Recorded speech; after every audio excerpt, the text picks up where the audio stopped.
Param Vijayate Sri Kṛṣṇa Sankirtanam. Total world victory of Hare Kṛṣṇa. My name is Sitapati Das, and this is Bhagavad-gita 123. If you find this valuable, take a moment to share it with a friend, and remember to like, comment, and subscribe. Bhagavad-gita, the Song of God. Chapter 1, observing the armies on the battlefield of Kurukshetra, Arjuna Vishad Yoga. Text number 23. Yotsyamānān avekṣe aham atra samāgatāḥ dhārtarāṣṭrasya durbuddher yuddhe priya-cikīrṣavaḥ. Yotsyamānān, those who will be fighting.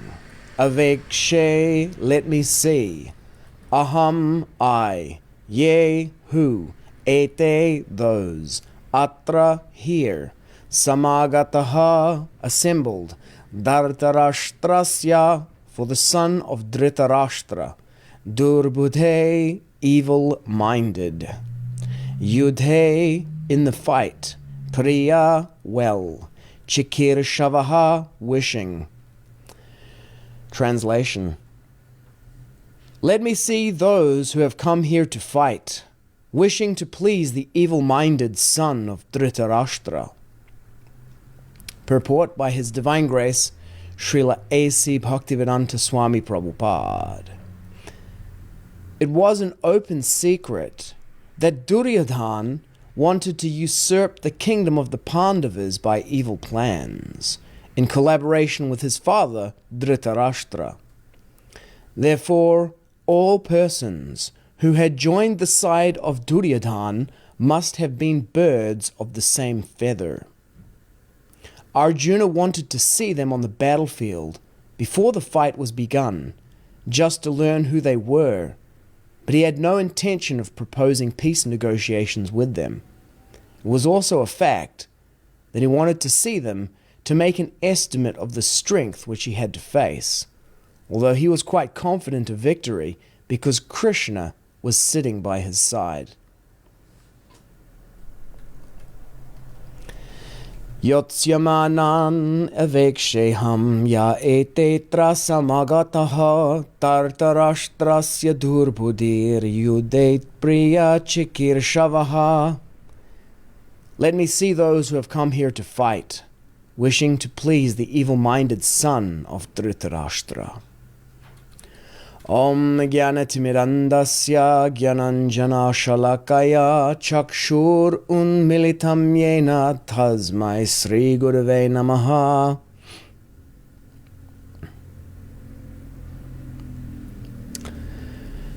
It was an open secret that Duryodhana wanted to usurp the kingdom of the Pāṇḍavas by evil plans in collaboration with his father Dhṛtarāṣṭra. It's not a secret. Everybody knows. It's a conspiracy theory. What are you, some kind of tinfoil hat wearing? Come on. Everyone knows that this is, Duryodhana is actually the rightful king.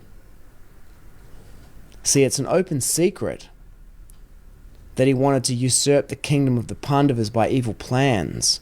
But what makes it an open secret is that inside the frame of Duryodhana, it's the right thing to do.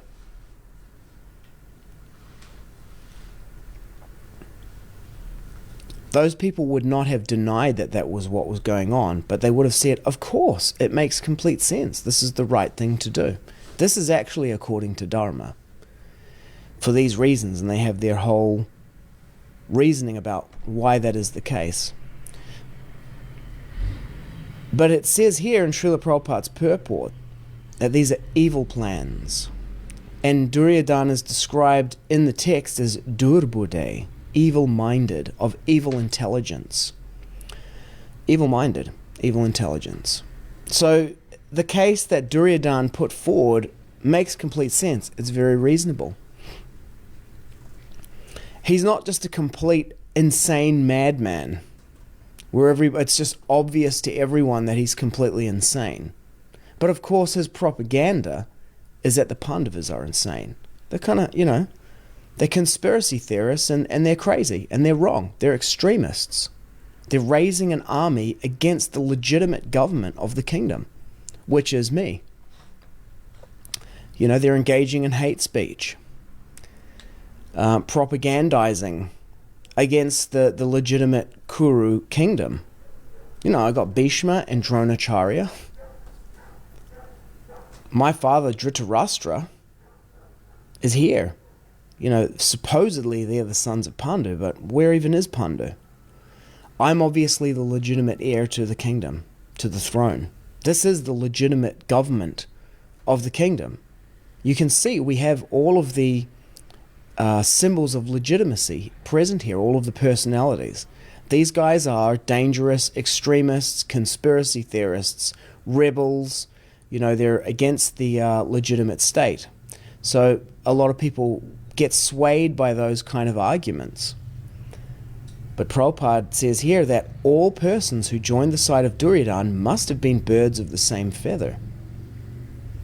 So just because most people are going along with it, just because it has the appearance of legitimacy, just because it cloaks itself in the rhetoric of casting its opponents as being conspiracy theorists, extremists, engaging in hate speech, doesn't mean that it's the real thing. In fact, one could argue that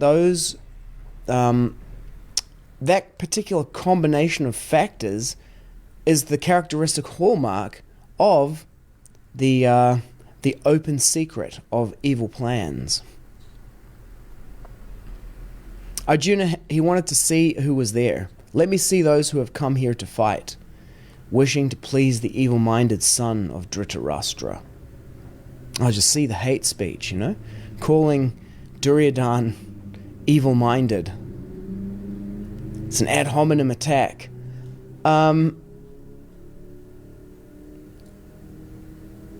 It's a characterization, without a doubt. Yeah, but it's a committed assessment. It's a committed assessment. It committedly assesses the son of Dhṛtarāṣṭra as being durbuddhe, evil-minded. In here it says, in Prabhupada's Purport, it says that Arjuna is confident of the victory because Kṛṣṇa was sitting by his side. Of course, that confidence is shaken somewhat after seeing who's there, as we will see in the coming verses. Modern application, I'm sure you could draw it, you could hear it in what I was saying, but I'll make it explicit. It is no secret that the old world order is going away. The old world order of, U.S. hegemony, the supremacy of the U.S. dollar since Bretton Woods, 1944, that's all going away. There is a new world order coming in. There is a new economic, political, geopolitical structure of the world about to come in. And it's an open secret that organizations like the World Economic Forum, the World Health Organization, the United Nations, have their plan for it. They have a plan for a new world order. It's an open secret. It's a conspiracy theory. It's not a conspiracy theory. It's just a fact. Conspiracies are real. You are part of a conspiracy. There's just no way of getting out of that. But you're either part of the Asura's conspiracy or the Devas' conspiracy. People who go around calling other people conspiracy theorists as a way of saying that, it's ridiculous,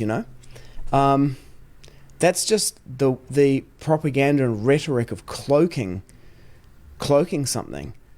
You're a conspiracy theorist. Yeah, I am. The conspiracy of Lord Vishnu. Paramvijayate Sri Kṛṣṇa Sankirtanam in the 28th Manvantar. In the Kali Yuga on earth, great sages and demigods take birth to participate in the Sankirtan movement of Sri Chaitanya Mahaprabhu, wielding the astra, the weapon of the holy name, in the form of the Hare Krishna Mahamantra.